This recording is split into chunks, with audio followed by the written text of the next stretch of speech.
प्यारो बीकानेर के लिए हेमंत कछावा। आज हम बात करेंगे लल्लन महाराज से। महाराज जी, इस पावन मास में कथा का क्या महत्व है? देखिए, प्रथम तो पहले मैं अपना नाम बता देता हूँ। मेरा नाम गिरिराज जोशी है और मैं कोई इतना बड़ा कथावाचक जो व्यास कहते हैं वो नहीं हूँ। मैंने तो भगवान से प्रीति की है और प्रीति करने से पहले भगवान से प्रतीति की है, क्योंकि प्रतीति का अर्थ होता है किसी के बारे में पहले जानकारी प्राप्त करना। क्योंकि मैंने भगवान शब्द को जाना है भ मने भूमि, ग मने गगन और न मने नीर और व मने वायु। क्योंकि ये जो संपूर्ण हमारा शरीर होता है वो 5 तत्वों से बना होता है। तो पहले भगवान को जाना है, क्योंकि भगवान 5 तत्वों में आधारित होकर अपना जन्म लेते हैं और ये संपूर्ण सृष्टि भगवान में है। तो आपका कहने का अर्थ ये है कि ये पुरुषोत्तम मास के अंदर कथा क्यों होती है, अधिक मास है। ऐसे तो कथा हर मास में पवित्र बताई गई है और पुरुषोत्तम मास इसलिए पवित्र बताया क्योंकि इसे पहले मल मास कहते थे। तो ये मल मास भगवान के पास रुदन करते हुए जाते हैं। भगवान मुझे सभी मल कहते हैं, मल कहते हैं, मल का अर्थ आप समझते हो।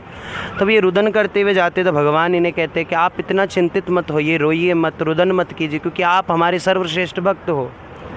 और भक्त भक्ति भगवंत गति, मोह पे लखी न जाए, दीन दयाल दया करो, दीजो मरम बताए।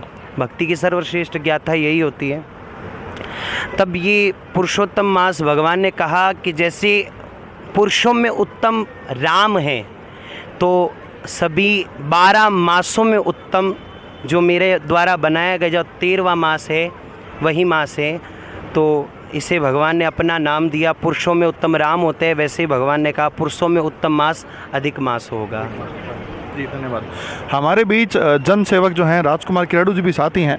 तो यहीं से ये जो कथा में आए हैं साहब, इसका आप बीकानेर की आम जनता के लिए क्या महत्व है? पुरुषोत्तम अधिक मास में जो ये भागवत गीता का वाचन यहाँ पंडित गिरिराज जी जोशी द्वारा किया जा रहा है, ये बहुत ही महत्व रखता है।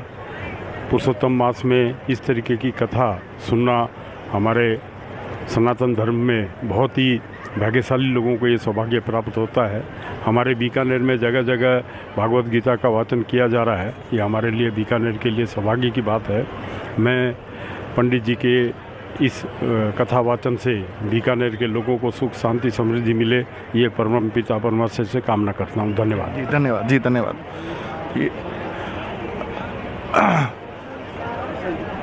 हमारे साथ किशन जी, ये बताइए किशन जी कि ये जो महाराज जी ने बता दिया अधिक मास में क्यों होती है, आप ये बताइए कि आयोजन का क्या जिम्मा वगैरह कैसे व्यवस्था इतनी बड़ी हो पाती है?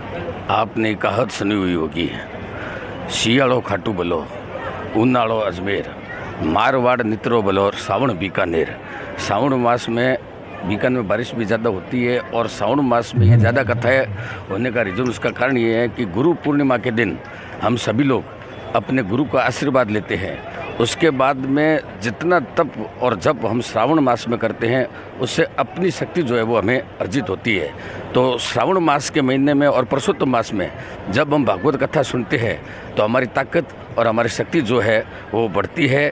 इस बात के लिए गौर जी बादानी जी का बहुत बहुत धन्यवाद रहेगा कि इन्होंने सबको शक्ति अर्जित करवाने के लिए ये आयोजन किया है। इसका बहुत बड़ा पुण्य है और अपने जीवन में एक बार निश्चित रूप से भागवत कथा जो है उसका श्रवण होना अनिवार्य है, ज़रूरी है। जी धन्यवाद। हमारे साथ प्यारो बीकानेर के लिए हेमंत कछावा। धन्यवाद। आभार बीकानेर।